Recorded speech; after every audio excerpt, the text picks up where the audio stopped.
Does the screen, which screen style do we have? We're live? And we are live. Yes, we All are, right. sir. Everybody, nice seeing you tonight. We'll see you next time. That was the shortest show on week. So,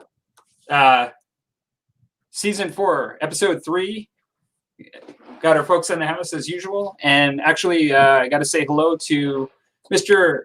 Dwayne at Plastic Crack Gaming has joined us. Hello, sir. Thank you for joining in. And so we've got an interesting show tonight. Most of you that are watching this have probably seen the show before, but if not, Palmer with Heresy Productions and my compadre Hellcorrex or Rusty over at Hellcorrex. And we've got a great show tonight. The great topics in the house. And so we will likely have folks joining us. We typically do over the next bit, just in the comments. And Jake Masters in. Sorry, 1 second. I just got a little feedback. I got to pause here. Sorry, Rusty. So Jake Master joined us. Hello there, Rob.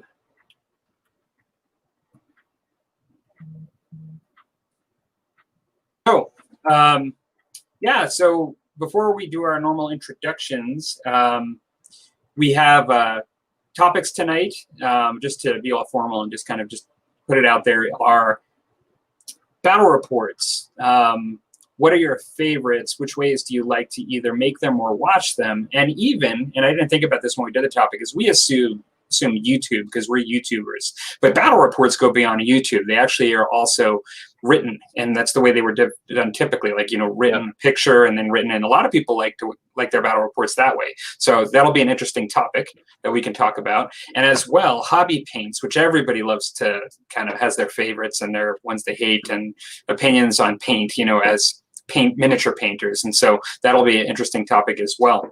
So how are things have been for you, Rusty, this past week? What have you been up to, and what's your update? You got your musty drink ready? I do. I played BattleTech this week, so. Well, let's see. Saturday we had a BattleTech game. That was pretty good. I had a lot of fun. It went for, let's see. Said it again. 9 hours. BattleTech. Right? Yeah, so we played some BattleTech, 9-hour game. Not bad. It was fun. Knocking the rust off, literally. After our long hiatus from doing anything. It's like everybody's side is like, we can't go any longer. We must get the game in. So it took the 2-hour drive across the state and got a game in. That was the fun part. That's awesome. And I've been working on miniatures. And for some reason, I'm getting a lot of brightness all of a sudden off my light over here. I need to tone that thing down. But don't go into the light, Rusty. It's too soon. Don't go into the light. Wait, I need you for the show. That's the poltergeist. So I've 2 weeks ago? Yeah, it was the last show. I was started on the Dominus stuff, right? The Necrons. So I got those all assembled and everything, and this week I started painting them. Oh, let me blow up your screen here. Okay. So I got 1 unit done of Necrons. I'm calling these the OCR Bone Reaper Necrons. Sweet. Yeah, I did see that on the. I think you put that on the Musty page, right? Yeah. Yeah. And so basically, the you got the for the life of me, I can't remember what this weapon is called. I wouldn't be able to tell you. I've never been a Necron player. Me either. So I've been against them, and people would tell me all the fancy stuff that's killing me. Yeah. But, so I was like, okay, is there a Gauss cannon? Is that Necron? There's a Gauss Flare. That's the old one, I believe. And this is a Gauss Reaper, maybe? So Gauss is the word. Yeah, I remember that. So instead of going to typical green, I went with blue. So they're all That's cool. blue. And probably didn't show it on the back side here. You can see the spine. It doesn't really show up too well, but it's a shiny backside. The spine on its backside is bone. Okay. So it kind of looks like it's like a metallic bone type structure. So I was like, I'm going to paint everything bone-like with it. And for some reason now I can't focus on myself. Yeah, you'll probably have to do your finger thing again. Yeah. But yeah, we'll have to go to the comments, but I did notice that Rob said that Tesla is something for them too. Like they have Tesla weapons. They have Tesla weapons. So Tesla and what the heck is that Gauss weapon type thing. Maybe that will get me to refocus. There we go. That's better. Yeah. So that's what I've been working on. Those. So every waking moment I've been working on, painting those guys. But this week I had to tear down my sheds because remember I'm telling you the trees fell on them during the delay show. Yep. Well, this week I went out there armed with a 10-pound sledge, a cordless drill, and went to town. There's no more sheds. There's just like bare ground. So it's like, that one won't come out. Sledge. So like frustration. Yeah. All crush. So that's pretty much what I was doing this week. I'm sore. Yeah, I bet. My lower back is like just throbbing right now because of it. Yep. My forearms are a little sore too because I'm throwing that sledgehammer around. So that's a good workout. You're doing like the Thor throw? Yeah. which is kind of interesting because I was watching Supernatural. You ever watch Supernatural with the Winchester boys? It's on CW. It's been on forever. Okay. And one of the previous seasons, I think it was like season 2, 3, 5, somewhere in there, early in the show, they ran it and they found Thor's hammer. Right. And they took it back to the bunker and just, you never seen it again. But in this episode, one of the, one of the brothers, they come busting through the door, and one of them's got the Thor's hammer. It's like, oh, hey! I'll have to check it out. So I'm guessing it's a fictional show because initially I was like, oh, is this like a documentary? They find Thor's hammer. I'm like, is that even possible? The show's been going on. This is like the 15th season. Okay. It's been around forever. Okay. Yeah, I'm not familiar with it. But actually, while you're doing your update, maybe this is a good time. Well, so you're doing Jameson Cask Mate. So this is the stout. I like that one. Yeah. That's really good. Very good. Yeah, we were talking about that. That's really nice, actually. That bottle disappeared from my cabinet like much quicker than usual. I actually really quite liked it. Yeah, there's supposed to be a lot more in this thing, but it's about half empty now. There's an IPA one too, right? They have the IPA. There's IPA, blackened, the standard. Mm-hmm. And then the Castmate series is IPAs and stouts, or typically. It's got a nice color to it. Nice. Yeah, it is. It's good. It's got a nice off flavor of the stout. So maybe this is a good time just to announce our announcement that we didn't tell anybody about, but since we're still doing your update and maybe you might want to share something during it, is we are actually announcing the Musty Old Hammer Challenge for fall 2020. And so we're looking at doing it in the month of November. It is kind of fall, winter, I guess. But when does winter start? I don't even know what the date is, but November. Winter? Yeah. December 21st. Okay, so they know it's still fall then. November, solid November challenge. Typical, if you go a little after, that's okay. But basically, yeah, so for those of you that have never heard of our challenge before, the Old Hammer Challenge, it is just an opportunity to pull out some old miniatures out of your closet, or ones that you've either had and never got painted, or ones that maybe you're a fan of the older aesthetics or older miniatures and you just bought them and you want to paint them up.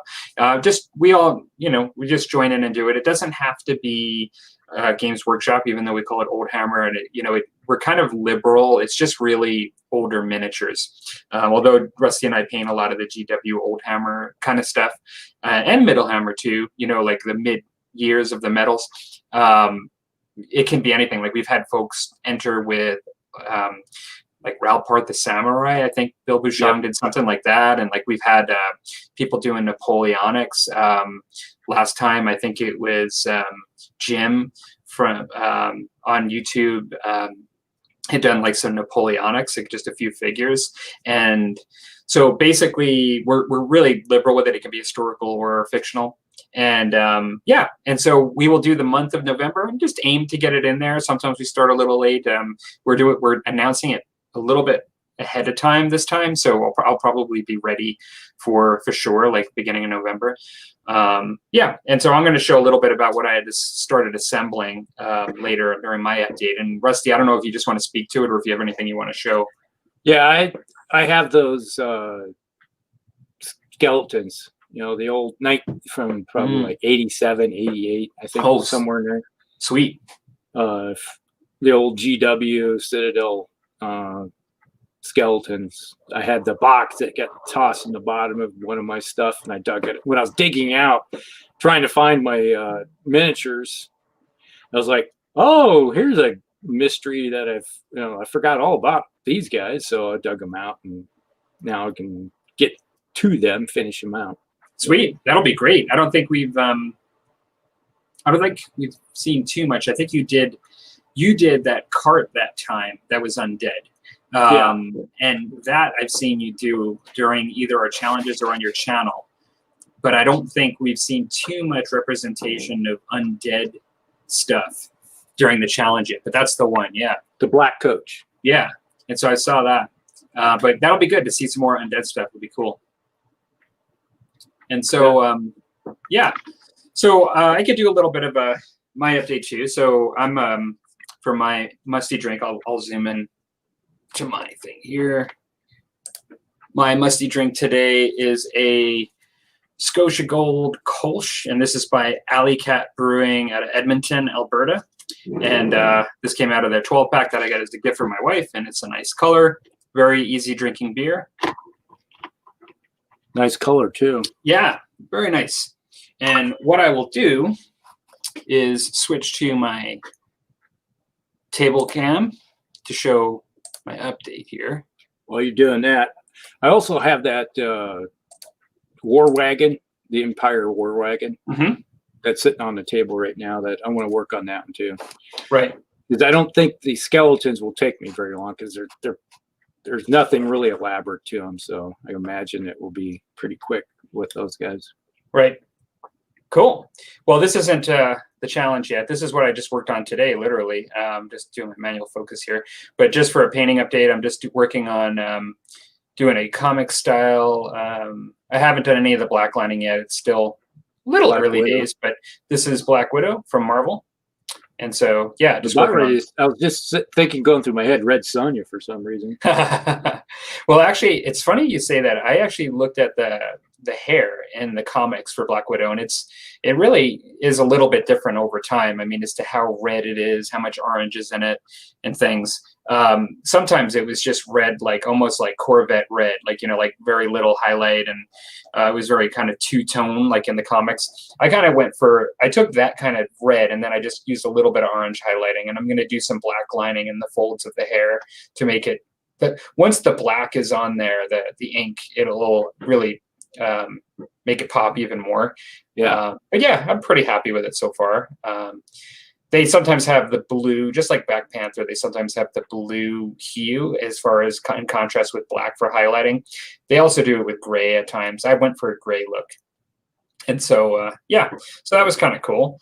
But so far for my challenge, what I'm looking at, I'm just going to manually focus here. So I have my wolves. And wolves. Yeah, these are Chaos Hounds. I guess they're Chaos Hounds. I don't know, but they're part of the Beastmen list.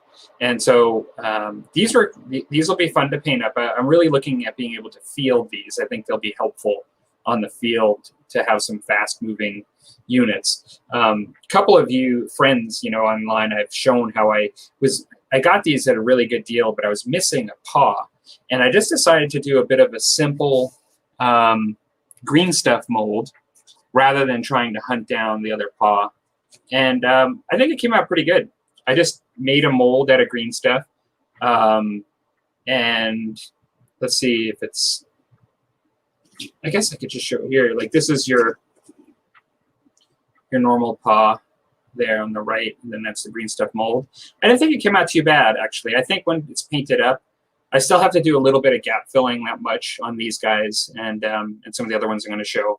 But I think actually it was fairly successful, actually. And so that was kind of a neat experience. I haven't really done too many green stuff molds, like where you just make a mold with green stuff and then use green stuff, add Vaseline in between just as a mold release kind of medium. But it actually worked pretty good, I think, overall. This is a simple mold. And so the next one is going to be a bit of a HQ model. It's pretty a nice piece, for my Beastmen army. But this is the Shaggoth Dragon Ogre. Yeah. And so I have to do a little bit of gap filling, not too much. Like, I have a gap right here. But for the most part, it came out pretty good when assembling. And so in the books, Sigmar, this is one of the first big beasts he killed, was a Shaggoth. I think you're correct. I think I've not read that myself, but I think actually I've heard people say that. One of the things, and I was going to mention this in a moment based on the next piece that I'm going to show, but I guess that their size and the lore is of no limit. Like, they literally just keep growing. Yeah. And so some of them are just like gigantic, and like, they are giants in some ways. They can even be bigger than giants, as I understand it. They could just keep growing. And so that's an interesting thing. And it would make sense that would be like the creature that Sigmar would have went up against, like one of these like really large dragon ogres. I always thought the model was really cool. I think it's pretty nice. And so it'll be a nice piece just to work on for this challenge, spend some time on. The other one that I wanted to do is actually Chaos. This is like, I think it's marketed as both the Orcs and Goblins and the Chaos Giant. They have different heads that are available. But basically, yeah, I wanted to just paint this guy up. I could use him for both my Orcs and Goblins and my Chaos army. And so I have a bit of gap filling to do on this guy too. But I got a good deal on this guy locally, and he was already painted. I had to strip him down. And I like the way he's positioned. He looks like he's kind of swaying, like, onto one side, and he's getting ready to step over to the other. Like, he's this big lumbering guy. Yeah, he's not like the biggest giant that, that has come out, like, for Games Workshop. Like, they're ones that are so much bigger. And particularly now, they're making some class ones that are huge. But the funny thing is he is giant compared to, like, your normal miniatures. And when you put him next to the Shaggoth, the Shaggoth is really smaller in some ways when you look at the size of him, compared to this guy. But because he's on this dragon bottom, it kind of raises him up even taller, and he's standing on a rock. But they are giant in their own right, in my mind. And so it makes sense that they're comparable in size in some ways. Is that the thing behind them, or is that the hall? Yeah, the thing's coming up. It's clobbering time. And so yeah, he's in the works. He's in my queue as well to do as well. So yeah, let me switch back. That's what I'm planning on doing right now for that month. I'll spend a little bit of time on that Shaggoth. Spend some time on these guys, and I think that for now will be a nice little entry. Maybe if I have some time, I'll do something else too. But that's all I've assembled for the moment. Let me switch here. Gears. Literally, you have to hit a gear to switch the settings. We'll switch gears. And I'd say for me, it's like all the assembly I've done. It's like for my undead, I think I assembled those miniatures 27. I assembled them before I moved into this house, and they got lost in the move. Got put in a box, so it's like that's one of the reasons why I lost track of them. Yep. Yeah, I can understand with your collection. We have had some other folks join us, and so we have Zeblick has joined us, and then as well Hot Dice Miniatures has joined us. So hello to both of you. Thanks for joining us today. And do you want to just quickly go through the comments, Rusty, so far before we go on to our topics? Yeah. All right. So we've got Plastic Crack Gaming saying, "What's the crack?" Thanks for joining us, Dwayne, again. And we've got Rob in the house, the Jank Master. And let's see here. So Rob says comic book style battle reports can be a fun alternative. So yeah, we'll get to discussing some of that stuff in the future. I don't know if you're kidding or not there, because it's Rob saying that. So I'm not sure if he's being sarcastic or what he means. Maybe a comic book style. Maybe he's true. Maybe he means like the narrative, like, from the narrative perspective, which I could see that would be kind of cool. Oh, and I think I know what he's talking about, because I've seen online where people will do the comic book software that will take pictures and make it into like a battle report. I think that's what he's talking about. Have you seen that? No, where I people haven't. will take pictures and they kind of make a comic book like out of your battle report and put in things. It's actually really cool. I think that's what he's talking about. No, I haven't seen See that. where my mind goes? I'm thinking that he's being sarcastic. There's all kinds of stuff out there that I have never seen. So, So Dwayne says, "Nice, sounds like a good session was gotten in.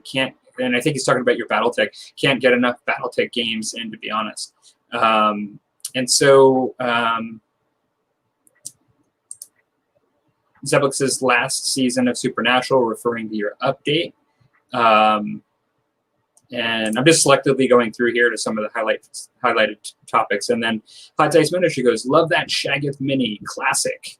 Yes, I like it too. It's one that I've had my eye on for a really long time. Some of this stuff gets kind of pricey when you try to buy it secondhand. And this guy has never been painted. He was in the box new. I really lucked out to purchase with him, and I was really psyched. He's a bit of a feature piece for me. So with the army, he'll be great. So, and then Jangmaster says, "That's it." And I think he's referring to the comic style battle reports. hey, I think he asked if you pinned your Shaggoth. Oh, did I pin it? That's a good question. In particular, even more importantly, I was thinking I should have pinned the arms on that giant, because they're just flush, like totally smooth. Just a little bit of a lip around to put them in. They were hard, because what I did is I went for epoxy. I used an epoxy glue rather than pinning. And so it takes a little longer, right? Just to sit there. Like, it's supposed to be 5 minutes, but it almost takes me like 10 minutes, like for each posture like that I'm doing. But I used epoxy on the heavy parts rather than pinning. And yeah, pinning's good. I agree. Like, would agree if that's kind of where you're going with trying to secure the structure and everything. But I've had some pretty good luck with my heavier metal minis with just using an epoxy. And some really heavy minis, I've even used the JB Weld as well as an alternative, which can be good as well. Just got to make sure you do it right the first time. Now, the Shaggoth is the pewter, and is that giant, is that lead or is that pewter? Your guess is as good as mine. I mean, it's definitely got the oxidation on it. If you look at it next to it, it's darker after doing the stripping and everything, but I don't know. I mean, it's like a 6th edition, right? So what are you talking, like 2000 area? Is that what? Then it would be pewter. Like at 2000. So yeah, it's probably pewter. Yeah. Okay. So yeah.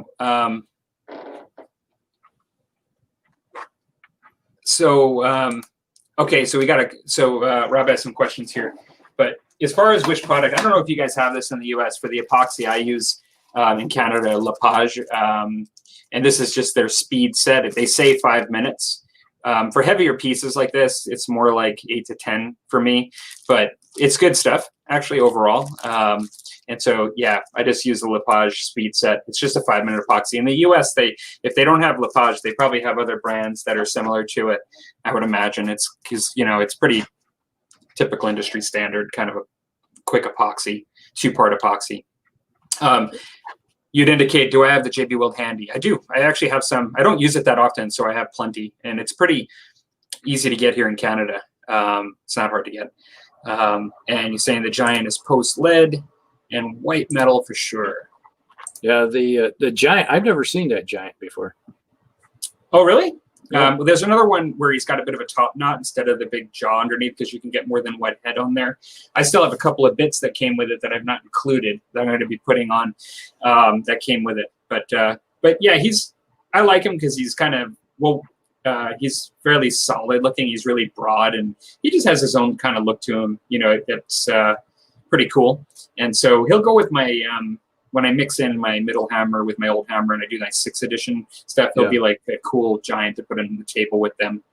So, oh, sorry, you meant handy to show. I don't know, Rob, that I want to start going through my hobby desk stuff looking for it, but I will offline. I will show you that JB Weld stuff at another point in the future. Yeah, I can get it pretty quick, but not while everybody's waiting. And so JB Weld works really good for fixing an engine that has a crack. Oh, really? Oh, yeah. That's probably what it's made for, right? Like that kind of stuff. And a friend of mine had a motorcycle that cracked the block, and he used JB Weld to seal it up. Yeah, yeah, it worked. And I came across it when people were using it to put heavy Titans, like the bigger Titan models from Forge World together. They were using that stuff for the big pieces. And so that's where I first came across it. And the first time I used it was actually on the Metal Hulk from Night Models. I just wanted to make sure this thing, if it fell, didn't go into a million pieces or something. And so I just JB welded it all together. Yeah. Put rubber bands around it. The one thing is that unlike the 5 to 10 minutes that you get with the epoxy, you gotta that's like a 24-hour cure. I think it's a cold cure, if I remember they describe it as, but it's like 24 hours. So you got to use rubber bands and stuff. You got to, with the JB Weld, you got to be really committed to putting those 2 pieces together. Let it set for a day. It's like green stuffing something. You know, that's kind of what you're doing. But hey, looks like Dan has also jumped in the house. So we've got hello, Dan. It looks like we've got a cool group of guests joining us tonight, and like we always do. And yeah, why don't we get on to our first topic? Sure. So first topic of the evening is around battle reports. So like I said in the beginning of the show, just wanted to have a discussion on battle reports. Like as a viewer, you know, what are your favorite kinds? As a creator, you know, in the case of you and I, what do you like to do? Like what's your preferred method? And also, we can also get into like even the mediums, whether we talk about written battle reports that we see online with pictures versus video battle reports, which would come to my mind immediately as a YouTube creator. And so, yeah, what are your thoughts, Rusty? Well, I've done both narrative style battle reports, and I've done the video style ones within the last week. So we had, it's like if you watched any of my Gasland videos, all those reports are, it's like I take a ton of pictures and I sort through all the pictures, and it's like, okay, and make a storyboard type stuff. And I was like, lay it out and get it through my head. And then it's like if you ever listen to my narration, it goes for 10 to 15 minutes. That's nonstop. There's no editing. It's like, it's all just go, go, go. You know, it's like you set the pictures up and you just like start narrating. And that is actually harder to do, the narration style, because you have to remember what's happened in the battle. And I've done those before, and I tried it, and it's like, what's his name? There was Malorian, and who was the other big Warhammer fantasy guy who's now in Germany. He basically said, took copious amounts of notes, just take notes and notes and notes. So if you don't take notes, then it's like some people have a hard time remembering what's happening, and when you're doing the narration, you have to go through it and explain what, and then take a lot of times. It's like, oh, you see a picture of a dice roll. It's like, oh, that was an important moment. Hey, I rolled snake eyes. I screwed up bad, you know, or something, or box cards or something. So that is, I think, the hardest ones to do, and kind of time consuming for the amount of rendering that has to go on, and putting and linking all the videos together is the video style. Because the last one I just did, that battle report from over the weekend, I spent a day putting it together and splicing it and getting it, to where it was a kind of a nice video. And because some of it goes longer, and it's like, okay, I need to cut this part out of this video, cut this part out of that video, and splice it together. But that's kind of easy in one way, because when you're just tossing them together, you're just like, hey, you're just telling what's happening, and then people will chime in. It's like, oh, this happened. Oh yeah, okay, that happened. And, okay, what happened over there? So then people will tell you, give their version of narration that happened during the video. Or then there's the kind of the third type is where they do. First ones I ever start seeing doing it was like blue table painting, and mini wargaming. Where the other ones, you got Utah and Canada. They would do theirs where they hold the camera and they're nonstop filming the entire report together. And they have a dedicated cameraman usually. Like they have somebody that's actually working as a cameraman on that. Yeah. So that is a lot of work to do those styles. So, so when, as a viewer, what would be like your favorite? Well, as a viewer, there's a lot of times. I kind of like the middle. It was like a lot of my video battle reports are kind of short, quick. It's like an overview style of what happened.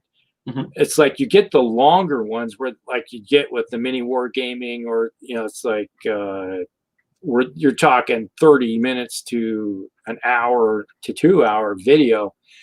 There are times that's like, I don't have time to watch that long a video for a battle report. I have too many guys that have small channels that have these little 5-10 minute videos, that there are times that I'd rather watch some of those just to, instead of the big channels with their big videos. Right. So we'll throw it back at you. Well, I'll talk about the viewer first, just since you just talked about that. I mean, I like most of the battle reports, like any effort that people put in, like I do have an appreciation for it. But like you said, I mean, it really just depends on my time. Is it something where generally something that goes more in depth, I feel like I can't paint and watch. I feel like I'm almost wasting the video of the experience of watching it if I don't look at it and watch what's going on and listen, if it's like a game that I'm very interested in. And so those can be hard. I mean, the battle report, I can go one way or another. If it's extremely long battle report, I can throw it on just in the background, but not really watch it and just listen to what they're saying to get an impression of the game and look up here and there. And that's fine. It's still like a nice background thing to do. But if I'm really, really interested in, it's like a game I'm looking into buying or something, then I'll most likely watch the whole thing, like in that case. But, I like the ones like you talked about where you're just seeing a quick narration where they take shots of, what happened in the game and then just talk over it, narrate over it. I could see what you're saying. It's never been the way I've done my video reports, but I could see what you mean about having to remember that being quite difficult. It's funny how time comes into it, like with videos, but I probably prefer a battle report to be in the area of 25 to 30 minutes if it's going to be something that I really want to sit down and watch, but also not spend like a good portion of an evening, or like like watching it. And so that's probably what I would look at. Sometimes I like the ones that are a little bit of like how to play the game too, where you actually, it's not just a battle report, but they're going in and showing you all the dice rolls and going in really close and just explaining some of the minutia. Those are harder ones to do, I think, for the content, maker. I've done those. My son, when he was in high school, he had to do a video project, how to video, and he wanted to do a video on how to play BattleTech, and he went through, and he is like, "Oh, this is so hard, Dad," and like, Yeah, it's a lot of work Yeah. to set this up because you have to do this camera shot. You got to do this camera shot, this video. You got to throw them all together. And it's like you take this video, throw it, splice it with this video. It's a bit of work. Yeah. And, like in my experience as a YouTube creator, I used to do a lot more battle reports than I do now. I haven't done one in a very long time, and I was going to talk about that. Part of the reason for that is the amount of work. And then whenever there's something that's sort of challenging or it just is time consuming, once you get out of the rhythm of doing it, I find it really easy not to do it anymore, just because you have to almost break the seal to get back into it. And I've really been thinking about doing one lately. And so that actually is one of the reasons why we were talking about topics tonight, and this is one of the ones I liked, was because I'm thinking about doing one. And in the past, as a content provider, what I've liked to do, I don't know if it's because it's easier or it just came natural, but I've always done the type where you just do a bit of a intro, and then you do for the bat rep, and then you do a video where you talk about the beginning of the round, the end of the round, the beginning of the next round, the end of the round, just kind of fill people onto what's happened in between, essentially. And so people get like a before and after each round kind of update, and then they just see the game progress that way. Occasionally what I would do is maybe if something pivotal came up, I would do some dice rolls where I'd say, we're actually at a kind of crucial juncture here, and this is what's happening, and we just thought we'd show you guys as it's happening, and then throw the dice and do it. And sometimes I would do that, like in Musket Tomahawks. But that's sort of the style I did. I found,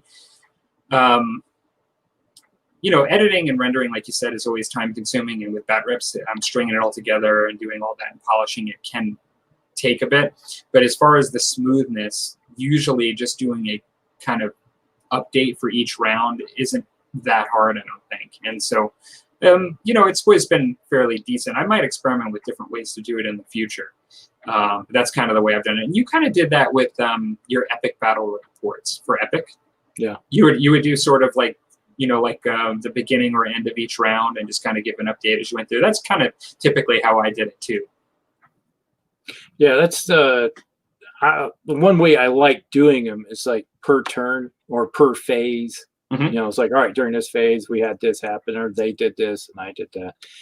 And Dan was over here when we did our, we've done 2 battle reports together, and it's basically each time you finish a turn or a phase, you go up, do some video, then you move on with it, and it's kind of makes it flow better as you're just like, because if you're trying to sit there and take video at the very end when you forgot a whole turn, and it can be a kind of a pain in a way. Now, there's one other thing is like, you probably haven't seen, because there have been times I play games, and we play games over at our local game shop. And if it's a busy day or busy night, I tried making videos during those time frames, and it's like I'll bring it back and I'll replay it, put it together, and it's like, all I hear is like, talk. It's like, it's unusable. Yeah. And I was like, okay, I'm just throwing it out. And then there's been a few times where I was like, maybe I should have just took pictures and lots of pictures and done the narration.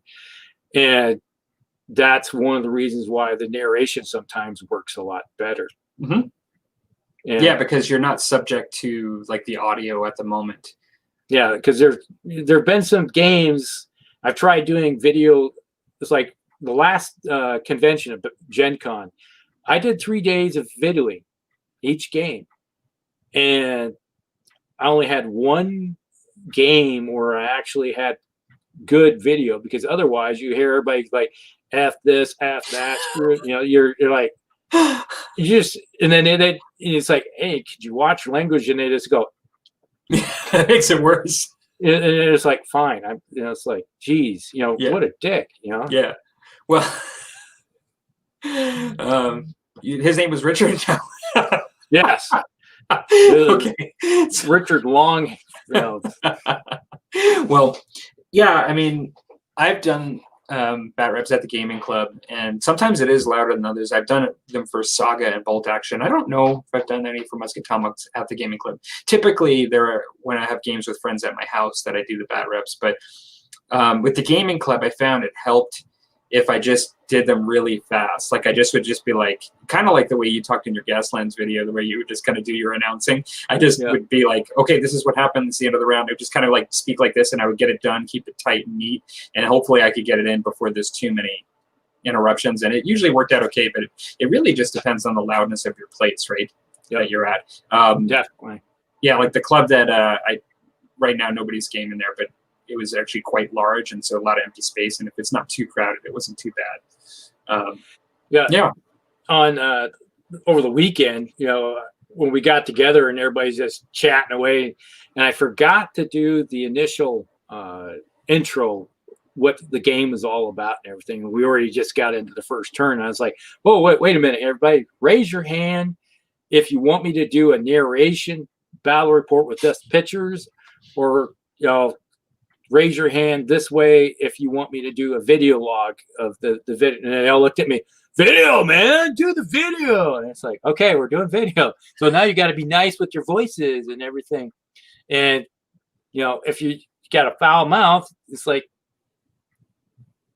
zip it. You agreed, you're under contract.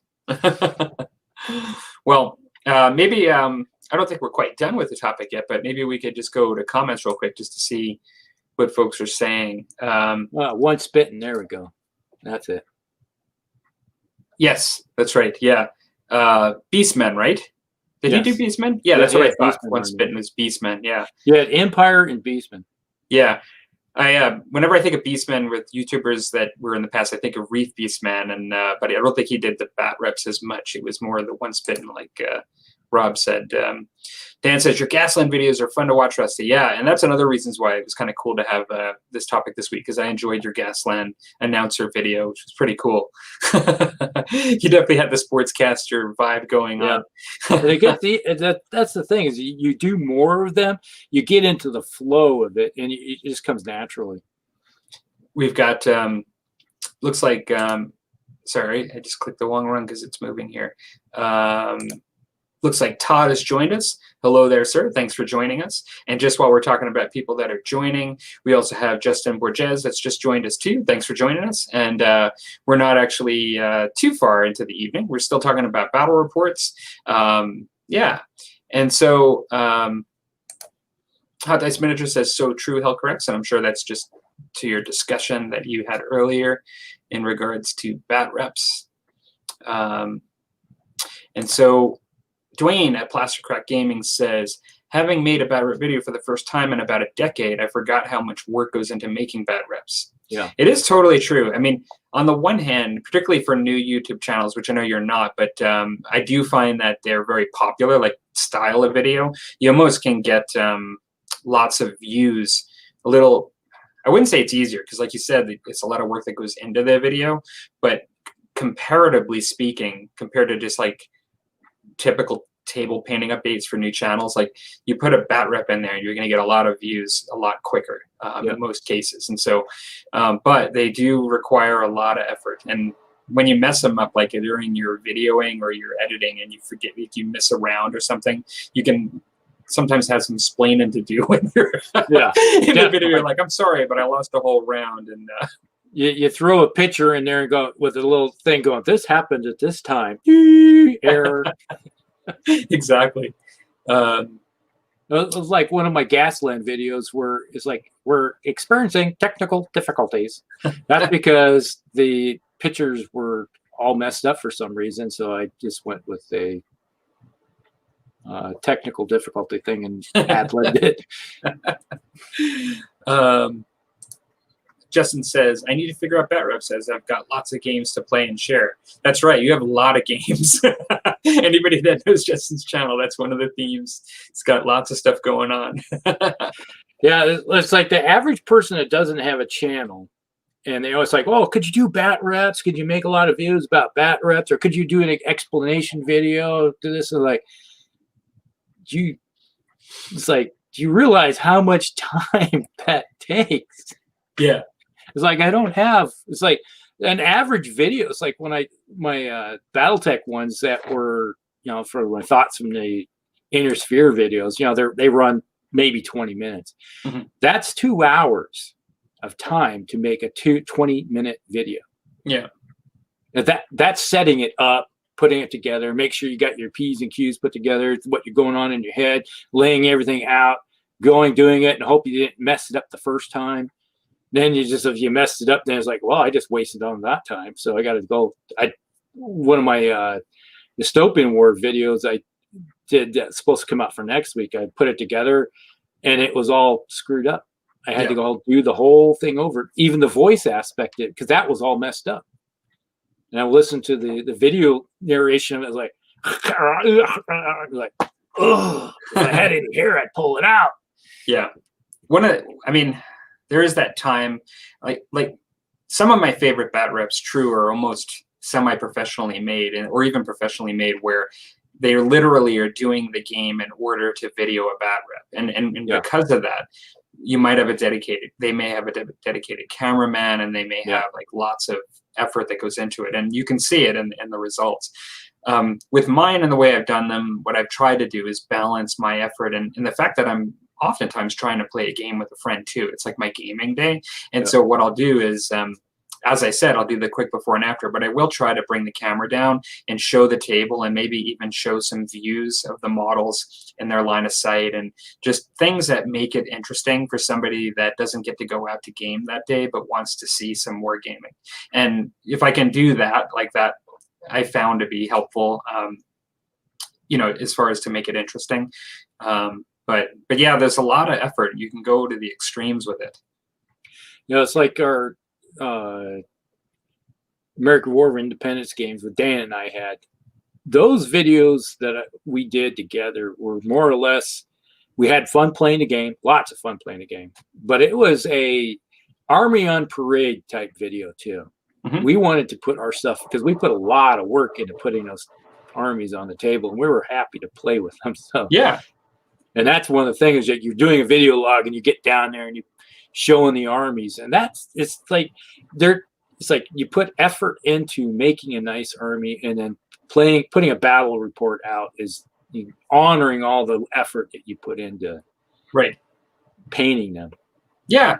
That definitely makes sense. And to some degree, even like your terrain too, like with Musket and Tomahawks, as much as I put effort, even with the first miniatures I painted for it, I oftentimes like to show off all the terrain and the tree canopies and all the buildings and all of that stuff, like making a nice table and showing the table off too, right? It can be inspiring, not only for yourself, but just for other people that are looking to get into the game, give them ideas and stuff.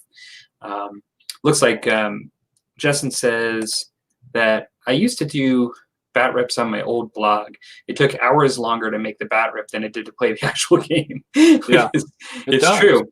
It's easy to not do them. I can tell you that. Like once I fall out of it, then it's harder for me mentally. It's like getting on a treadmill or exercising. If I stop, then like it's much harder to start again. Your effort and ambition atrophies. So is there direct correlation between the two? Absolutely. Well, yeah, I don't know. I think, do you want to go to our next topic? What do you think? I think we probably could. Yeah, I think we probably covered this one pretty well. We got some nice comments in there too.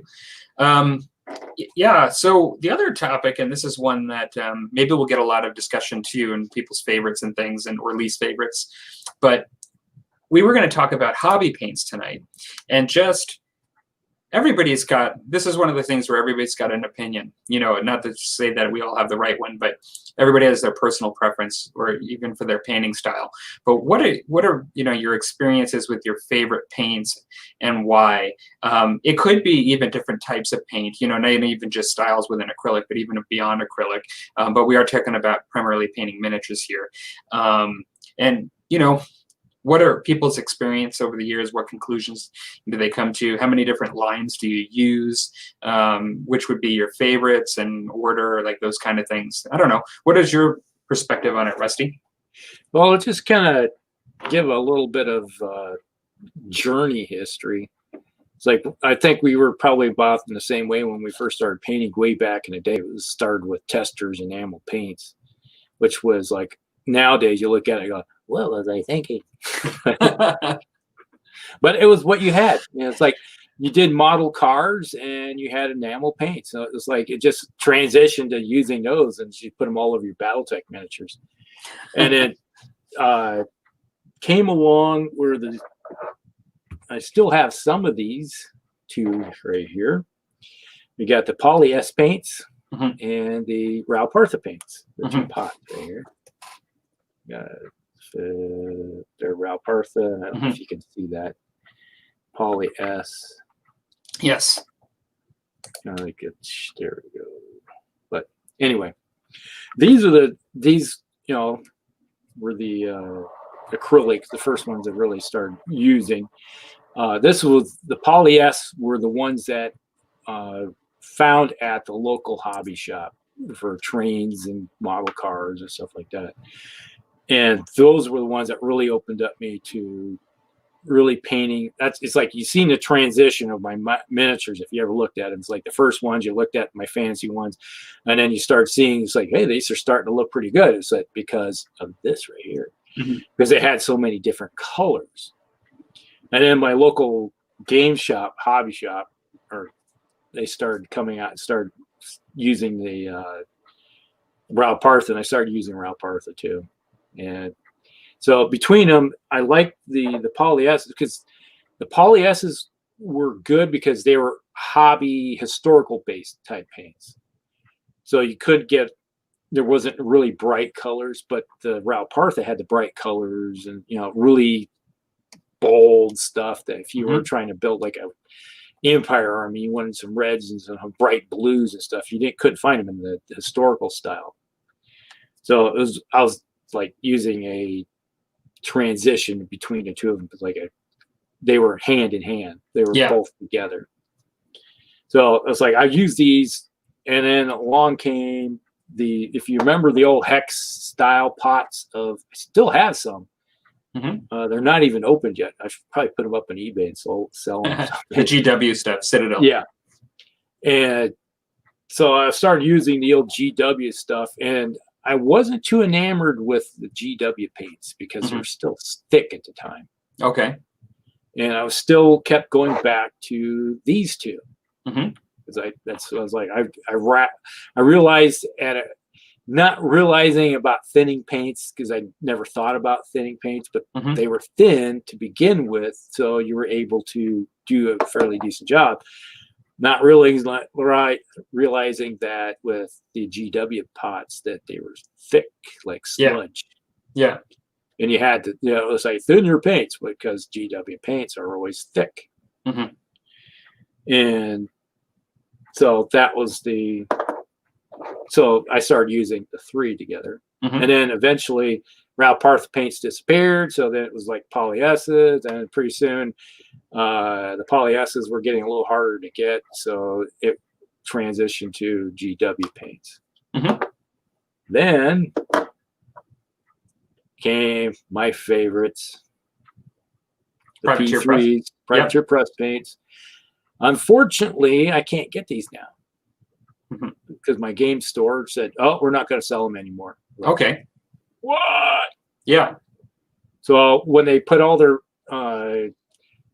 P3 paints on sale, they were trying to get rid of them. I just walked up and went, "It's like, you taking all those?" Yes. I got a big pile of P3 paints because that's how much I loved them. And if you're not going to sell them anymore, I'm taking them all with me that I can have. And when they're gone, I'll be like, "Yeah, it's a sad day." You might have to actually find them somewhere else.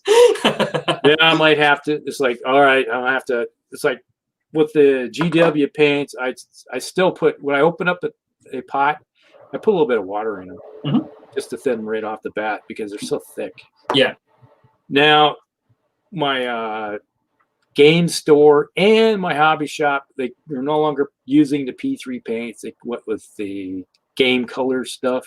Yep. Not bad. Like the paints, they're good. They're not overly thick. They're kind of between the P3s and the GW paints, but they're in eyedroppers. I hate eyedroppers. Oh, okay. I just despise them because it squirts them out, and it's like I only need a little bit of color, and it's like I feel like I'm wasting paint. I hate wasting paint, so not my thing. But hey, off to you. Okay, so that's sort of your transition. Yeah, that's my transition, and then we'll discuss. I can't. Early days. I don't even remember some of the stuff we used, but you're absolutely right. Like, I started with the enamels too. I have some miniatures of when I started, and I use those enamels. And I don't even think I could remember how to paint with enamel today. Like, I'm pretty sure all I did is just slap it on, you know. And but that's where I started. But then it was GW for me, and you know, I would say that I went from GW to Vallejo, trying Vallejo stuff, and then trying Coat d'Arms, which I believe is made by the same company as Privateer Press, but it's just meant to emulate some of the older Citadel lines for fantasy in this case. And one of the things to talk about is that a lot of the paint companies don't exist as one line, and that many of them will have all different kinds of paint within their offerings. And so a lot of times we'll just talk about their base paint as the thing we're talking about, right? And like you know, the actual base paint, this is just Abaddon Black of GW, is thick, right? And I will pretty much dilute down. I trained myself in the last 10 years or so in this area when learning how to paint again, to use thicker paint initially. And so watering down is a part of the process for me. And I even will use like Liquitex Flow Aid as an enhancer to that process. But because I trained that way, like learning how to paint, I prefer my paints to be thicker.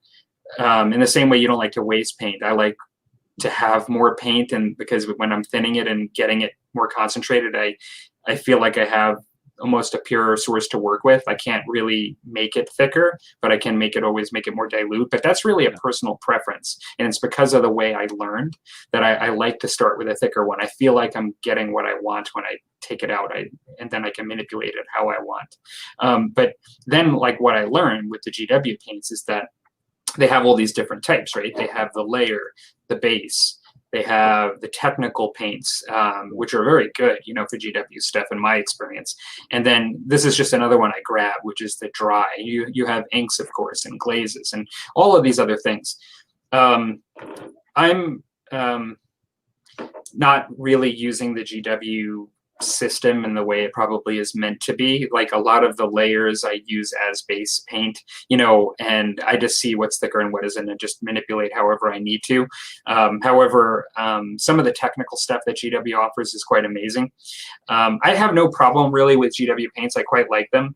I'm a little opposite to you. I actually prefer the droppers than not the droppers. And I guess I've done exactly what you're talking about. I've let's say, the tip dry and then force squeeze the bottle and then had it went all over the place. And I'm like, okay, I needed to paint the tip of a spear, and I've just like, you know, used enough to paint 10 miniatures, you know, on my, and like it's totally wasted. But having said that, if I keep it, you know, clean and everything, I usually don't have that problem. I like the droppers for whatever reason. I know everybody's different in this. Droppers are, I've see people on both sides, but droppers are the ones that I do like. After kind of working with GW, I did try the Game Color Vallejo, and I have some shades that I really like with Game Color that I've been using for years, and the consistency that comes out of the bottle is quite good. But then I have some that were just horrible, you know, that I just found. Like there's a green in particular that I just came out so watered down, and I could never, no matter how much I shaped it, I could never get it the way I wanted to.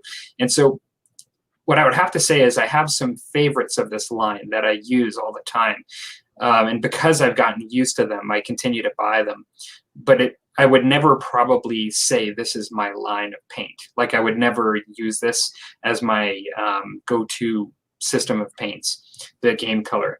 But what I do really like are the model color from Vallejo. I find, and this may be their basic standard paint, you know, like that. I think it's what they probably started with for all the historical, but whether it be historical or fantasy, I do like this line. I find that the thickness of the paint is comparable to a GW base paint to me, like in the sense that it comes out extremely thick. And that's, as I said, what I prefer. And so I prefer to do the diluting down myself. And I feel like I get a good consistency. Some of the stuff is quite amazing. Like some of their metallics, I really enjoy. And like anything, you have your favorites. And then over the years, I have really gotten into their Vallejo Model Air. Some of it I use just straight right onto miniatures painting. Sometimes I like a really thin paint, and then sometimes, you know, I use it right through the airbrush, and I enjoy that too. So I use a mixture of the Vallejo, even not to exclude the, and I grabbed a dark brown, but really the metallic line, the metal color of Vallejo, I think is just amazing. This stuff is so, it has a property, it's so thin that it just applies totally different than any other paint that I own, as far as you know, an acrylic style liquid paint, and I really enjoy it. And so that has its own very specific application. But I would say of those so far, you know, the model color is my favorite. And even though I still really like GW paints. Now the coat to arms, I really enjoyed using this to try to get some of the older style colors for my old hammer stuff, and I use it almost exclusively for my old hammer stuff for that reason. Like you said, it comes out a lot thinner, and at times that's worked out great for me, and at times it hasn't. Overall, I would say I enjoy the colors that come from this, but it's probably not my favorite line when it comes to flow and how I prefer to paint. And so, and some of that is not necessarily slagging on these paints, but just, or even if they are like Privateer Press, that style of paint, it's just maybe more the way I like to paint and the way I kind of learned. And so, yeah, so overall, I'd say model, if I had to replace one line and just do one line, for me, it would be Vallejo Model Color would be the one. That's just my preference. So it's funny, we're kind of different, like I think on some of those things, you know, but that's, I think we haven't looked at the comments yet, but I suspect that we're not the only ones that have like lots of different opinions on this. And so what do you think? Do you want to respond, or do you want to go to comments first? Let's look at the comments real quick. Okay. Here. So other than the one that Jangmaster said initially about opinions and what they're worth. Justin says, I used to exclusively use P3. Slowly Citadel creeped in, and I'm currently about 50-50. My washes are all Citadel. My brush-on primers and varnishes are Vallejo. And yeah, I didn't even talk about primers because I do like Vallejo primers too. But yeah, that's kind of similar. Even though you started with the P3 and moved to GW, I mean, like that's, I think a lot of us do that, where we just kind of start combining everything, you know, and then using more than one line. I was going to say is that the P3 line, what they have is good, but their range of colors were as broad as the GW Citadel paints. And there were times it's like, okay, I need a specific style color I'm looking for, and it's like Citadel was the only one that had it. And so it's like, that's why I had a lot of the Citadel stuff with my P3. Because then I could mix the P3 with the Citadel and that make a third. A lot of my old pots of P3 paints, I'd have like, I put an M on it, say mix, you know, so, and put the color on top of it, because I was making my own brand of style colors. That fit the need, that niche that I was looking for. So would you call that brand the Punisher brand or the Hellcrex brand? Yeah, throat cutter. We call it throat cutter. All red. So this is more of an offline discussion, I think, that you can have with Rob, but he wants to know which colors you have in those hex spots. I'm pretty sure he's looking for a deal. I can tell you he's probably looking for a good deal. So Rob says, started grabbing some Reaper paints, watching a fairly new channel, the Eternal Chronicles. It's an old hammer stream that is painting old orcs. Maybe Plastercraft Games knows about that too, because he's an orc guy. I like the way the Reaper dries flat. Yeah, that's actually a good point because paints do dry differently, and some of them could dry shinier, more glossy, and some of them could dry flatter, and that's a whole nother part of the discussion. Definitely your enamel paints when we started were like Shiny. on the glossy spectrum. I mean, everything looked wet when you were done pretty much. But yeah, and so it just gets to determine back in the day, we never sealed anything. It was like you just paint the enamel on and call it good. Can't get the stuff off.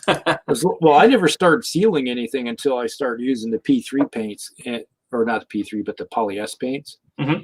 And I realized I was playing a game, and it's like my paint's rubbing off because I never thought about because everything was acrylic. And it was like when you paint with enamels, when you start using acrylic, it's like, oh, the sweat of my hands and oils is rubbing off my paint. So I realize that you just have to spray these things. And that's when I learned about, Tester's dull coat is your friend. Mm-hmm. Well, and then I guess it just depends on how much you need to do as far as glossing. Like if you have like a really glossy paint job on acrylic, you can just matte it down, or you can go the opposite. If you wanted something shiny and it was even matte, you could. There are times when you do want it shiny, believe it or not. I mean, like there are certain effects where you want it, you can go gloss. Sometimes I like to use a satin varnish just to try to go somewhere in the middle. I usually find they're still a little more glossy than I like, so I usually put a little matte into the satin when I'm mixing in my airbrush, and then do that. There was the Space Marines. When I first really started painting Space Marines using the old Citadel colors, which is interesting, the transition of Citadel colors has changed over the years. Mm-hmm. What used to be ultramarine is no longer ultramarine. What used to be ultramarine. Yeah. And you paint your army up and then you hit them with a gloss coat, Tester's gloss coat. So they're all shiny, like they're all coming out on a parade, they're all buffed out. Yep. Correct me if I'm wrong, because I may end up looking stupid here, but my understanding is ultramarine is actually a color that came before ultramarines. And so actually it is ultramarine is a proper color. 300 years old. Yeah, it's a proper color. And it's funny because before I kind of got into painting miniatures, I just associated when I got into like Games Workshop and all this stuff, ultramarines as being, the Smurfs, like the blue guys, because the boys in blue. But then one day I was looking at like regular paints at an art store, and it says ultramarine. And just like on model color, when they say ultramarine, I think they have an ultramarine. But when you look at proper paint lines and they say ultramarine, it's the color. That's the name of the color. So it's almost like they named the guys after the color. Not the Space Marine ultramarine, but yeah. And so it's really funny. So when you say initially ultramarine was a certain shade of blue, and then it changed. Like I'm guessing that it probably started out as more towards the true color and then went towards what they wanted an ultramarine to look like. Yes. If that maybe it's reverse. I don't know. But then I'm thinking the original color used to be the true ultramarine color, and then they Citadel paint line changed and actually became what they call ultramarine, which isn't ultramarine because I bought a pot of ultramarine. It's like I had a whole bunch of ultramarines, and then when we got the the 4th edition box set or something like that, they had the Marines in it, and maybe it was a Sultan Blackreach. I think that was that set. We bought a couple, and my son wanted his army painted up, and he's like, "Oh, here's some extras, Dad. You can have those." Like, "Oh, I'll add these plastics to my ultramarine army." So I painted them up, and I painted them all up in ultramarine colors, and I did them all up, and then I put them next to my old ultramarines. Like, they don't match. It's not the same ultramarine. And I was like, the two pots, and you look at it, like, had an old pot at the time. I'm like, something is not right in Denmark. And so, that Imperial Fists really was actually a yellow color, and then they came out with the chapter Imperial Fists, right? Same with White Scars. No. Yeah. No, I think it's pretty much isolated to ultramarine, probably. Yeah. So Dan says, I use Vallejo for my World War II. I like the paints, and they also have well-established colors for World War II uniforms. That's true. Like they have that line. I have a model airline that was a box that was just for World War II. Not a huge fan of dropper bottles. I use Ralpartha, GW, and Coat to Arms for most everything else. That's still a wide range. I didn't even realize Ralpartha still made paint. Yeah, you can get Ralpartha paints. Oh, really? I didn't even know that. Okay. Because I do know that they still make miniatures, but I didn't realize they had their own paint line still. I might have to look into that. I didn't know that. So, but yeah, that's still a wide variety, Dan. That means you're using 4 different brands. And then each brand tends to have their own specialized areas within the brand. And so it can get quite big. That's one thing I like about historicals is that if they say it's this color, all the major lines will have their color will look like that color. Mm-hmm. So when you paint it, it's like you're not worrying about it not matching up with your other lines, right? If you have to change paint lines. Yeah. Looks like Chris has joined the house from Walkabout Games. Hello there, Chris. And he's like, "Oh, testers, lots of laughs." That sounds like some great memories there. He says, "Humbrol was my go-to back when I was a kid." And so that would be for the model kits and stuff, right? Yeah. Yeah. And then Rob says, GW changed the names in part as a way of being able to IP it as theirs. That makes sense. I think that was around 2005, 2010 range, somewhere in there. They changed their lines, I think it was. He's accusing Dan of being subject to marketing because of the name Coat to Arms is probably right up his alley. With all the Beastmen. That's right. That's right. So, one thing we were talking about a bit with paints is how there's a lot of differentiation within the lines. And GW, I think, for me at least, is one of the better examples within the miniature lines in that they seem to have a type of paint for almost every purpose. Now, recently, I have no experience with them, but they have the, what do they call it? We were talking about them in the last show, the new paints from GW. Yeah, it's like painting contrast. Yeah, so they have the contrast paints, which, as I understand it, they're meant to get a good effect, pretty quickly, where you can take a primer and put a paint over it and achieve a nice depth, highlighted areas, raised areas, and depth by utilizing those kinds of principles right out of the bottle. And that's as I understand it. But I think GW, in my experience, they do excel in offering some really cool technical products.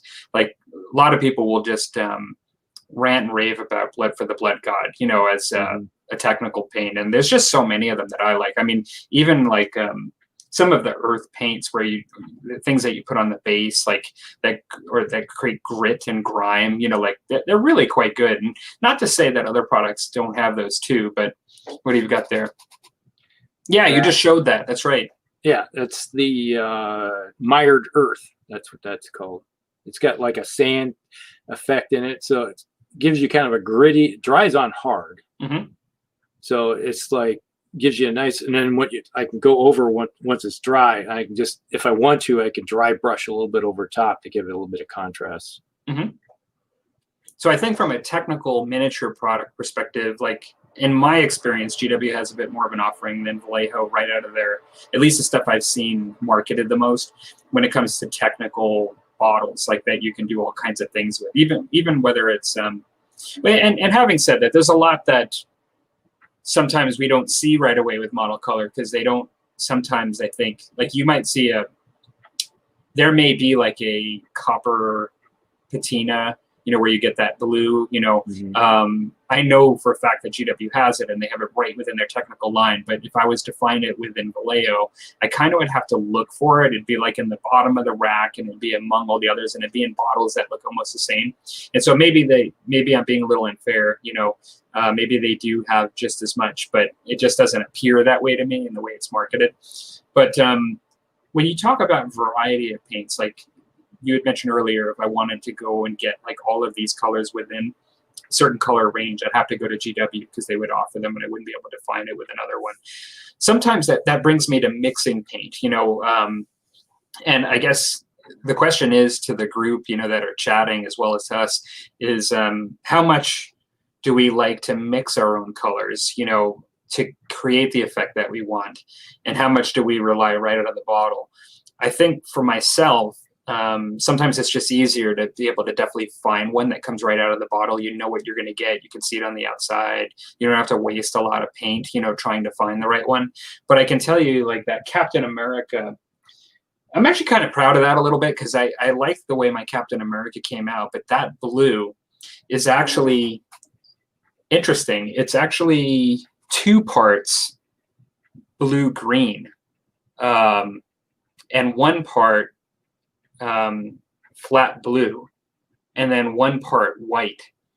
And I actually made a custom. I looked at Captain America. I saw online like what they typically would have. They would tell me the type of blue, but I kind of determined that to get the exact look I wanted for the comics and the time when they came out, to be pleasing to my eye, that I'd have to play a bit. And so I just used some model color paints that I had, and I mixed my own, which is cool. It's cool, but it's kind of, it can be a pain and risky too, just depending on your situation, as to whether you want to do that. But you can argue that the more you play around with painting, the more you could get, to the point where you don't need to have every single option. You can kind of start making your own, right? Mm-hmm. Yeah, it's one of those things where, like you were doing, is that you're looking for a specific color. Let's say I make my own flesh tone, because you look at how the flesh tones, like the GW flesh tones, how they have their lines. And I looked at the P3's flesh tones, and it's like not quite the color I want. It's like you get the ton of in between. So I was like, all right, I'm gonna take this little darker flesh tone and mix with this little slightly lighter flesh tone, and make my own one that will be my base that would work with. So then I could put a wash on it, and it'd be almost a very dark skin to begin with after the wash put on. And then I could bring it, then I put, layered out, and it's dark. It's a darker flesh tone. So you're looking at somebody who's been in the sun, because any individual, if you spend any time in the sun, especially if you're campaigning, you're going to have dark skin. You're going to be tanned in no time. Absolutely. So that was one of the things I always looked at, is that I was never happy with the skin tones that you find with a lot of the lines, because they want us to look like we're sitting in, hey, I'm campaigning out in the desert. It's like my Africa Corps guys are supposed to look like we are right now, just light skinned that are sitting in the room all the time. No, it's not. They're dark tan. There you go. Two-faced. Yeah. So you just have to figure out certain things that you want to do versus, trying to get a little more realism into your stuff versus not, or whatever it may be. Yeah, and it's funny you mentioned that. I mean, you brought up a couple of good points. Skin tones, one, like with my Native Americans, I always tried to get something I liked, that I felt was somewhat realistic, or, and also could be consistent. I did some research. And to be honest, I mixed my own skin tone on that, but I did go by somebody else's formula that I saw online, and I was just very happy with it. So I stuck with it. But that's one where I'm definitely, most of the time, most of the paint lines don't have like something that would be like a Native American or a South American necessarily skin tone. There probably are people that are filling that niche here and there, but I've always mixed it, my own paint that way. But yeah, no, it's it's interesting. I think that's a good point. Yeah, well, I guess the hard thing about mixing is then also you just got to be really careful, because if you want it to be repeatable, you have to write it down. You may never match it again. That's the hard thing, is that if you don't write it down, you forget about it, and it's right back to the drawing board of trying to mix it and figure out what was that combination again. And even if you do write it down, how many times have you mixed something and then mixed it the same way and noticed that it was slightly off? I have, because a drop isn't a drop is a drop. I mean, like a drop is different every time. It's like, if you ever took chemistry and tried to do titration, it's like drop. All right. I put one too many in there, and it's like I got the wrong combination. And it's like so my acid is a little too strong now, or too weak, or your base, and that kind of stuff. So you get it close enough. Then there's the other thing, is like you get like what GW does to you and throws you for a loop, and they totally change their paint line on you, and you have your, it's like, I had this mix, and then they change the paint line. Like, wow, the colors I used to mix this don't exist anymore. And then unless you're like a lot of people that, that will sit there and it's like, I still got this paint pot from 15 years ago, and it's still, I opened it 15 years ago, and it's still painting. It was like, heck, I'm lucky if a paint pot lasts me 3-4 months. I'll burn through them quickly as much as I paint. Looks like we got a lot of comments here, but I am going to just go to the last one really quick here, the most current one. Dwayne says, the Marines got their name from the color. And I was going to say, yeah, they were going to be called Vermilions if they were going to be red instead of Marines. The Vermilion Marines. These are the Space Vermilions. So, no, but that's kind of like what we were saying before. That doesn't surprise me, Dwayne, that that might be how they came up with the name, because there is that connection. Like ultramarine is a color, basically. Yep. And before, like Space Marines came out, what was an ultramarine other than a color? That was pretty much it, probably. And then they tried to copyright ultramarine, and it's like the world looks at them going, what are you thinking? That's been around for hundreds of years. We have quite a lot of comments here. I'm just going to go quickly through these, but Dan says they have a limited range. So he's talking about Ralportha, I think, when we were talking about Ralportha earlier. He says they have a limited range sold by Ironwind Metals. I'm using a huge supply of Ralportha paints that I purchased in the 90s when Ralportha went out of business. Okay, so they have a range still that you can get like through their Ralportha designs that are at Ironwind Metals, which also do the Battletech, as I understand it. Yeah. Battletech. And so we can spend talking about Battletech all you want. You have nothing to drink now, right? I think Chris, he's talking about Contracert, but I'm pretty sure that that's just him also drinking a beer up here in Canada and trying to say contrast. Crankers. And so Dan says at Jankmaster, well, obviously regarding the coat to arms, contrast is an old trick, same as oil paints, that has come back with new ideas. That makes sense to me. They're just using their wash on a thinner scale with a whole wide range. That's basically all it is. And that does make sense.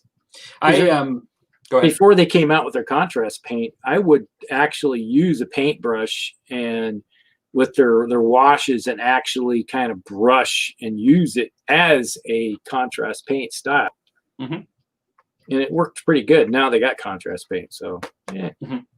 Yeah, like my perspective, I've never even tried them, and I probably should, like just to try them out, because I know that there was options to go down to GW to try them out.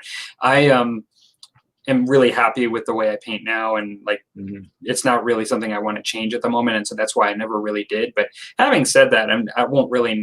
I've seen people paint some really nice miniatures with them, and I won't knock other people and what they like. I mean, if that's what you like to do, and you get a nice product and are happy with it, then that's good.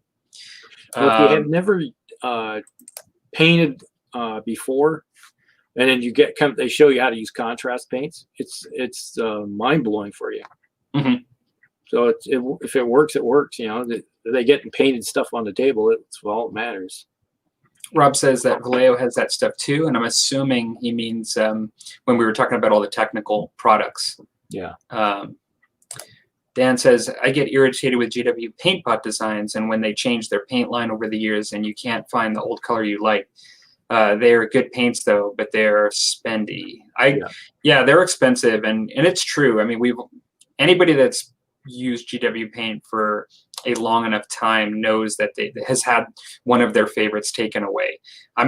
Correct me if I'm wrong, but I think it's Snakebite Leather is one of them, right? That went by the wayside. Like, there were just some that I liked that kind of went by the wayside.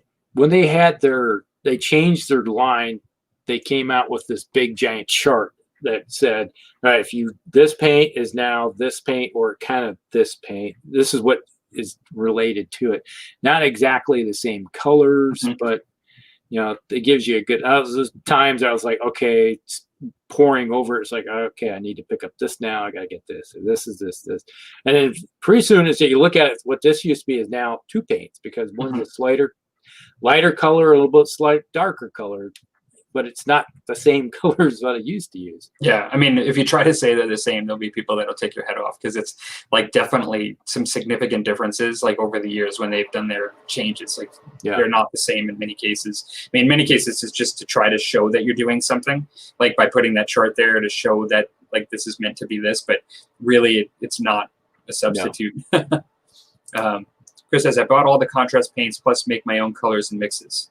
Cool. Yeah, I mean, and like I said, I've seen people do some really cool things with them. And I've even seen people, I mean, in some ways, it doesn't seem that much different to me than the people that like to paint with just washes. You know, because some people paint, I don't know if it's exactly the same thing, principle, but some people paint with just washes, varying levels of painting up on the washes. And they do some really nice stuff. And it's very similar. Like, they can paint quicker, getting their recesses and their highlights through the natural process of the way they use the washes. And sometimes they're really vibrant. They look really good. I'm not sure that it's for every style of painting. I usually see it more for fantasy stuff. I don't usually see it for like realistic or more like historical kind of style. But that's not to say you can't do it for that too. Yeah, I've thought about looking at some of the colors and see if I could do some BattleTech miniatures that way, just to see how it work out. Yeah, that would be interesting actually with BattleTech. I think you get some nice highlights on those flat panels and stuff and recessed areas within the grooves. And yeah, that would be cool. Rob says the GW screw-on pots of the mid-late 90s were the worst. Paint dried in the pot in no time. Oh yeah. Just a bad engineering design. That's where I kind of learned to flip my pots over upside down with those screw-on tops. Is that these? I actually happen to have one. Yeah. These are the worst. These are dry, that's for sure. Like, well, but mine are forever. Like, forever, you can see, like, they're caked in there. I did at times, I did that video when I was comparing paints, and I actually add a little water to these, and I was able to get the pigments into suspension and hydrate a bit. But some of them are much harder than others. I don't even think I would try the metallics. Like, they turn into almost like a hard gel. They turn into a rubbery substance. Yes, exactly. And that's not even worth it. But I think with something like this, I was kind of able to. I don't even know why I have that there. I have these as like relics, like sitting around. I used them. I still had them around just because I would make my own washes, and I use them for my pots, for my washes. Put a little spirit in there and mix it up. He says some of their older flip lid hex bottles from the early 90s are still viable. Now, those are the ones that I usually hear most people speak the most highly of, as far as like the actual container they're in and how they store. Dan says, I often mix my own highlights, but it's nice if you can get the right color right out of the pot. I would agree, and there's some consistency there. And, you know, like if I'm looking at my Musket and Tomahawks British Army, if I have to get like a really specific red for the red coat, like for the base color, and if I have to put a lot of work into it, then I run the risk of having some variation I don't want over time, you know, when I'm painting it. So it is helpful to have some pretty solid colors that you trust right out of there. And then Dan says, Foundry does triads, does P3 as well. And that I don't know. I'm not sure. I thought that Foundry paints as well are made by the same company that does Coat to Arms and P3. They come in these style pots, if I'm correct. Now, it's not the same line, but I thought that Foundry was also this line of paints, that they come out of this pot because they're made by a paint company that actually, like this says manufactured by HMG Paints. And I thought that they are the ones that also do privateer press. And I thought they did Foundry as well, but I could be wrong. Maybe somebody in the comments can. It looks like now I have no experience with Foundry. Yeah. Oh, it's even worse now. Okay. So, hex balls were the best. Jankmaster says Dan.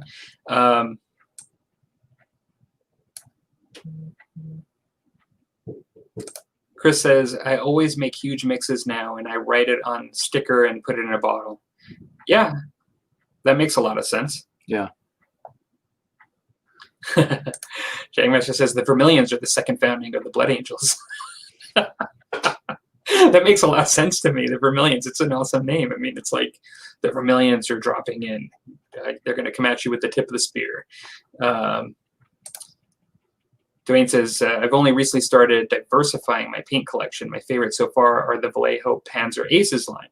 Interesting. Yeah. So, and then which are basically painting by the numbers model color. By the numbers model color. Yeah. That's cool. You know, I love Vallejo. I mean, yeah, you don't have to convince me on that one because, yeah, I love those. Main reason I've started to move away from GW is one, the pots are terrible, and two, the longevity of their paint lines are haphazard. I don't want to paint an army and then have it phased out. Fair. Yeah, it's totally fair. They have burned their bridges. And the unfortunate thing is that when your hobby store only carries Games Workshop stuff, then you're kind of screwed. Mm-hmm. It's like the only horse in town. We got a couple of comments about the snake bite. Rob says, funny, snake bite is now the name of a contrast. Everything old is new again. That is true. You got to draw upon the well. And then High Base Miniature says snake bite leather is now XV88, I think. That might make a lot of sense because, I mean, I don't know if that's just their intended or if it's exactly the same, but I love XV88 and it might, and I always include that with my stuff. And so that might be one of the reasons is that I've just been XV88 right there. Okay, there you go. The base. I like my sci-fi stuff now. The XV88 is my go-to color. I just like the tone of it for some reason. And it's funny because I use for stuff like that, I use the Game Color Earth, which is probably like very similar. But for whatever reason, I've been using Game Color Earth for the longest time. I could probably switch to XV88 and be happy. Chris says, I have a huge collection of Vallejo, but I have GW and dropper bottles and some Army Painter and some P3. I find myself using Vallejo and GW the most. Yeah, everybody's like got a different opinion on the dropper bottles. I kind of like them. I've seen lots of other people that like them. I know I'm not alone, but then like right in the audience here in Rusty, like some people don't. Like some people prefer not having to deal with the nozzle and going right out of the pot. Now, one of the things I do have is I have a wire that I just have to shove down into the things because the tips will dry out quickly. Mm-hmm. Yeah, that's true. Chris says I'm going to airbrush my new BattleTech miniatures. I think I have a little bit left in here, a little bit, but pretty much running dry. I'm about dry. Hello, Clark. Good to see you back on the show. Absolutely. And Chris says, GW is high pigment, so they cover nice when making contrast mixes. And that's one of the things I like about them too. And even when I'm painting bases, if I paint like the rim black, other than maybe putting a little bit of water in there, I like a fairly pigmented paint to go around the rim. It's not hiding detail, but it's getting nice coverage on a flat surface. Sometimes when painting with thinner paints, for certain applications, I find it harder or less convenient. So I like that thicker paint at times. I have a tendency to do more glazes style where I put lots of thin coats on. That's where I kind of like the thinner stuff. Definitely on the miniatures, that's like the best way, right? I mean, I do thin down my paints when I put them on the miniature. Like, I like glazing too. But now, if it's the base colors, if I'm putting the base color on a miniature, blocking everything out, the thicker the pigment, the better, because then it's just quicker to go that route. Because I'm not worrying about details. It's when I'm putting details on, I like to have the thinner stuff. Says Chris says painting Viet Cong now that I have glasses. Lots of laughs. I'm assuming you're painting some good details. Blood Angels used to be a terracotta color, as in the color of dried blood. Yeah. Yeah, I heard that. Like they used to be less vibrant red, right? Yeah, more of a rust. Yeah. Yeah. So, yeah, it's an interesting subject, right? It's funny. I kind of knew that there'd be a lot of opinions going both ways. There's really no right answer. Really just depends on. Well, it's whatever floats your bubble, or floats your boat. whatever makes you happy. It's like if you're happy with the technique that you're using and it works for you, hey, why do anything different? I find there's a whole subject about paint too. That's like that seems to be another level deeper, in that for people that make these paints, I mean, they're using natural substances at times to create these colors. And I don't know about you guys, but unless it's like an airbrush white, I mean, like typically skin tones and white paint are just really thick and dry fast in my experience. Like they're made from a different kind of substance, it seems most times, than like black and like other paints. And so even within a line, I find certain colors to behave a certain way, have a tendency to behave a certain way because of what's in them, like to give them that dye, like, and I find a lot of people have trouble with white for different reasons, but I find sometimes the challenge, and it's one of the reasons why I actually like to use my Vallejo airbrush white so often, is because it's so thin and easy to work with, but compared to just straight white paint, thin down. But I find that like a white is really thick naturally and can cake up and dry like relatively fast compared to some other colors and tones. Yeah, I always found that whites are really hard because they can be like a chalky, thick paste at times, it seems like, because they're trying to make it so thick to give it the pigment deep enough that it actually shows white. Instead of most people, it's like, okay, yeah, a lot of them, the P3s are pretty thin, so you have to put on lots and lots of layers on to get the effect. So, but it's not thick, like to look at the GW white, it's like you feel like you're using a spatula, to put it on there. Oh, exactly.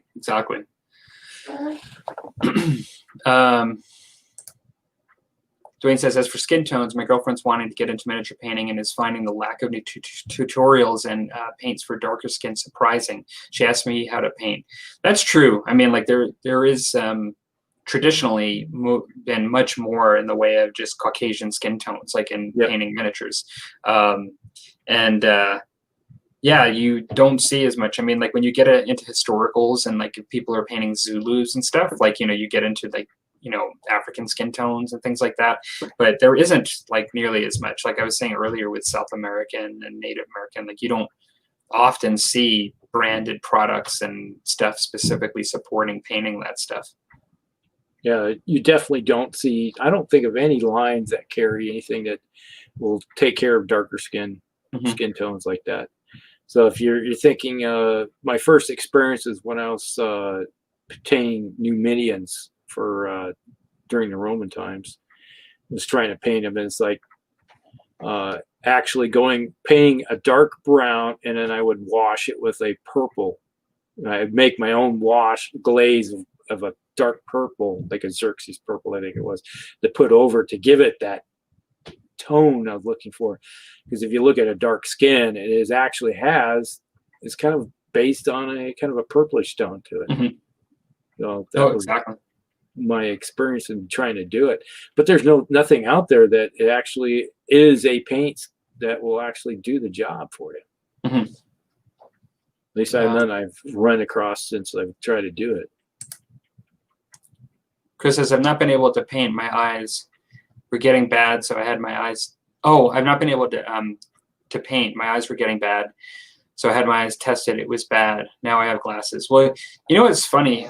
My prescription was changed recently just to see, because I've always done pretty well with painting up close. Like I'm more nearsighted, but my my eye doctor was kind of trying to experiment and make my further vision a little better, so it took away from my nearsightedness. And then I started using one of these after I saw Curtis using one of these, and now I almost feel like I'm not sure if I'm becoming dependent on it or whether I'm psychologically, I don't know if it's more psychologically or visually dependent on it. Like if I can just see so much better that I don't feel confident unless I have it, or whether my eyes are getting used to it or what. But these things, like these kinds of helps, are amazing for me.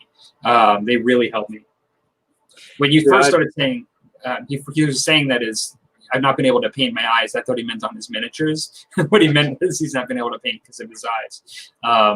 but that would make a lot of sense. I mean, as we all get older, our eyes are changing, and once you don't notice it sometimes until you have a very specific task that kind of reveals it.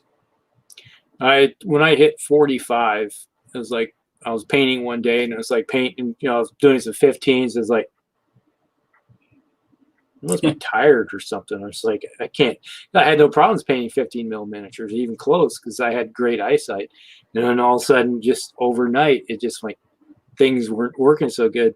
And then pretty soon, it was like, man, I'm having a harder time. And then I went to see the eye doctor, and he says, "You're just getting old." That's all. Thanks, man.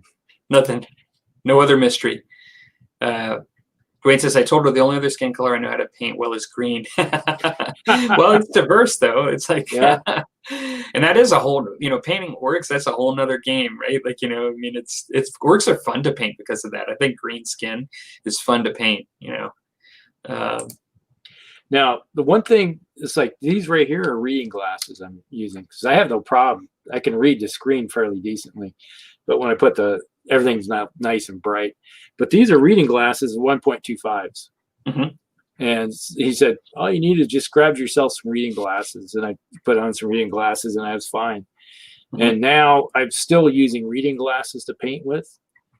And it's like at 1.5s now. It's as I've been getting older, it's progressively getting a little bit stronger to use, but it's not a big deal. No. So, Definitely but if not. you're already wearing glasses, then it becomes a deal because then you have to get like bifocals and all that, and get your things changed, or in your case, get something to put over your head to help out adjust for the glasses too. I don't know. I think I'd rather throw this on every once in a while when I'm painting than get bifocals, but it just depends on your purpose. I mean, if you're working and or you have certain things where you need it all the time, I could definitely see that. Or even they have like trifocals where it's like a box with 2 levels in the box, like and that kind of stuff. But I know people that have had those, and some of them get it like a little dizzy, like when they start changing their levels and they're looking at stuff. Dan says, I struggle with red. When you highlight it, either goes to pink or the orange side, which that is a challenge. And, sometimes the orange looks good or the pink looks good depending on the application, but sometimes you may not want it, depending on whether you want more of a warm or a cold kind of end product, it seems like. Yeah, it's easy to go and end up with pink or orange. Mm-hmm. It can happen quickly. Absolutely. It says, turn 49 and my eyesight went. Well, you're kind of lucky, Chris, if it's just happening now. Like, for me, it was when I was like 23. It was when I started getting glasses. Now, luckily, it's not changed much, my prescription, but I have pretty good eyesight with glasses, but it happened to me a long time ago. Yeah. It's like when I hit 45, it started happening, and now I'm 55 and just had my eyes checked on this last week, and it's like, no, your eyes are still the same. They haven't changed. Like distance, no problem. It's like I just need reading glasses to see anything that's up close. So mm-hmm. Dragonmaster says he doesn't like bifocals, but switching back and forth is even worse. Yeah. And Chris says, I bought progressives. Now, I don't know a whole lot about those, but I think those are where like it just transitions like smoothly, like as you look up and down, kind of. I think of like the mirrors in your car where like the one mirror says that objects appear much closer than they are. What's that semi truck? That semi truck's right here. Black. Yeah. Dan says, I have bifocals and then use reading glasses to paint. It's a real pain. Yeah. Switching back and forth, that's kind of like what Rob was saying. It can be hard for sure. I always kind of wonder whether I'm just doing like my eyes a disservice by using those things, but I don't know. Like it just seems to work so much better. It makes you, man, it's like my Battletech feed is suddenly going crazy with all kinds of stuff. Pop-ups keep ping up on my computer. Battletech. You've got an aggressive fan there, Rusty. Well, it's like I put a video came out today on Battletech, so everybody's responding to it. So. Yeah. You should be have your drinks handy because with all those responses. There's a little bit left. I'll lick the bottom of the bowl here. Well, I think I think again we've covered the paints kind of discussion well. That was an interesting discussion. In particular, I thought the discussion around the Vermilions, the red Vermilions, the Forgotten Space Chapter, the competitors of the Ultramarines. Well, you know, after the Blood Angels go through or even the White Scars or the World Eaters, where they originally be white and blue, you know, it's like, you need to change your armor to red. Why? Because you're splattered in blood. Good idea. We're going red. And we were originally called the Vermilions. Nobody knows.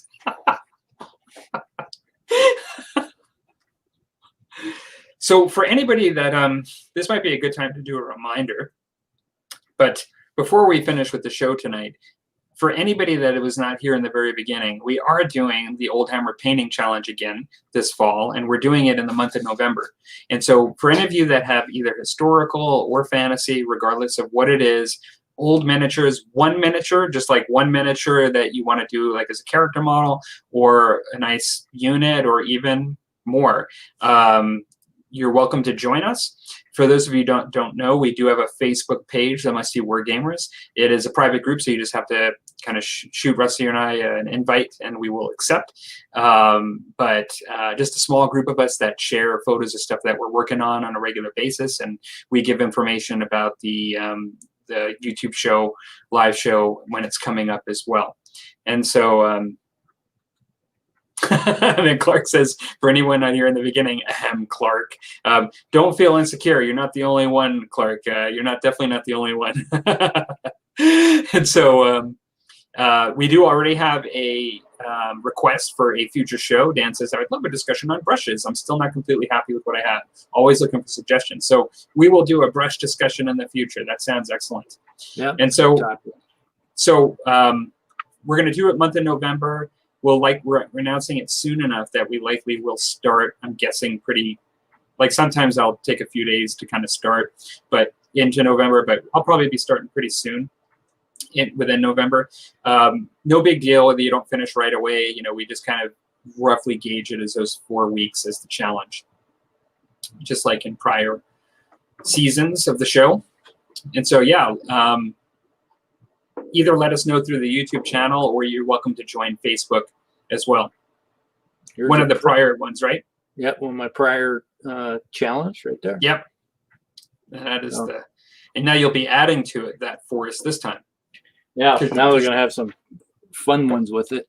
Because Rusty's doing Undead and I'm doing Beastmen and for this challenge. And so we have that in the beginning of the video if you guys weren't here to see it. Clark. Dan. So, okay, everybody. So another thing is, if you want to join us with a show, because last time we had Vic on the channel, if it was a good show. If you want to join us, let us know. You can join the discussion face to face. So. And we have some ideas on future guests that we've already talked to a little bit at times, and we'll be bringing guests that we've already talked to back, and or either for the first time or back in some cases. But yeah, like if you're interested in joining, you can always let us know. And yeah, thanks everybody. We'll see you in 2 weeks on my channel, which will be the 29th. Sounds good. All right. Take care, everybody. All right. Good night, everyone. See ya.